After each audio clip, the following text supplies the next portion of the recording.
Hello, I'm Maynard Eaton, and welcome to SCLC Today TV. Joining me, of course, is Dr. Charles Steele, Jr., our president and CEO. Dr. Steele, this week, something of history being made. While throughout the country, Confederate statues are coming down, a statue of Martin Luther King Jr. was unveiled on the Georgia State Capitol, something you helped initiate. Well, we feel very good about it, very enthusiastic. Matter of fact, the fact that this past Monday, August the 28th, it was erected, unveiled.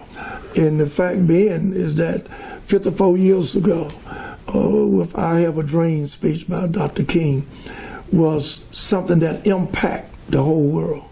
And to have this statue erected 54 years later at the state capital, Georgia, where you got the Confederacy in Stone Mountain. You know, we dealt with that 2 years ago about the proposed aspect of Stone Mountain Park, wanting to bring about Dr. King or the bust of Dr. King there with a Liberty Bell. We said no way, not with the Confederacy. No linkage should be ever given to that because they were completely opposite. He gave his life for freedom and justice and equality. But yes, man, I was disappointed that I was not there. I was marching in D.C., but even though I didn't get an invitation, we applaud the governor and the legislature. But also, I was there for the ceremony. Quite moving, quite emotional.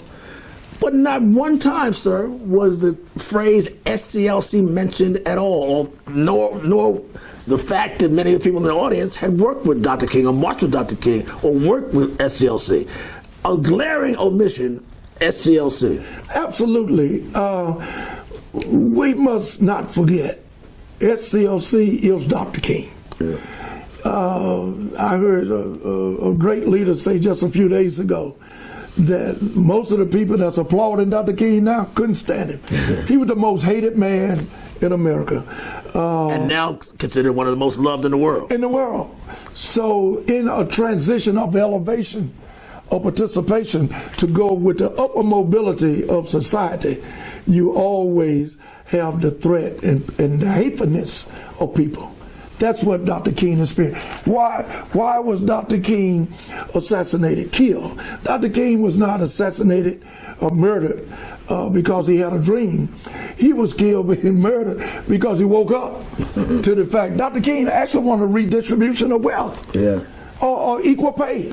He wanted to shut down the government with the Poor People Campaign. And the other element of that was when he gave his speech in 1966, in March of 1966 at Riverside Church. I spoke there in New York. That's when the government and everybody or immediately who said this man must be eliminated. Because he saw he was not just a pacifist and he was not just a civil rights guy. Absolutely. He knew politics and the war, right? He knew. And he was committed to supreme sacrifice. Mm-hmm. This man was willing to give it all up. And all I'm saying now, we're going full circle. Are we going to allow the government and other enemies to justice and equality to come about and talk about, no, those days are over? We have gone back, Mr. Eden. We're at ground zero. I heard a young man in the march ask his daddy. We were marching to the Justice Department. He said, Daddy, how far is justice? He said, not far, son. All you got to do is stand up and keep fighting.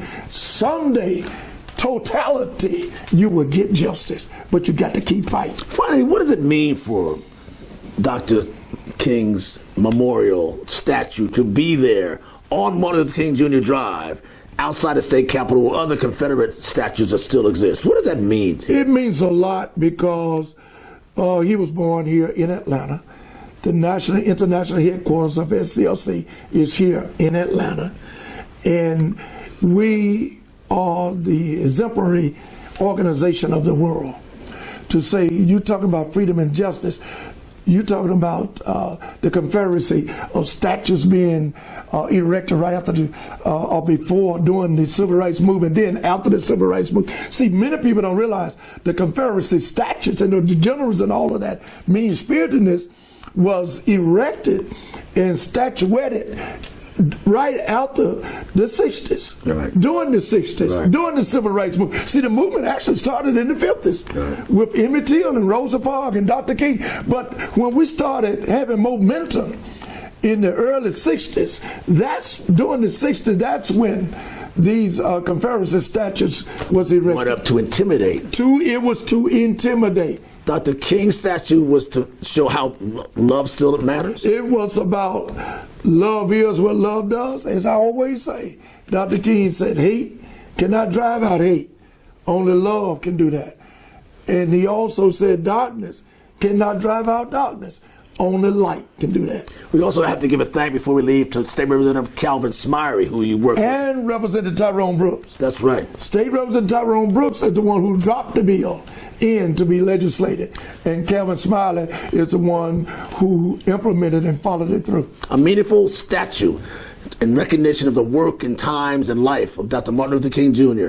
on the Capitol grounds of Georgia. This has been SCLC Today TV. I'm Maynard Eaton. Thank you for joining us.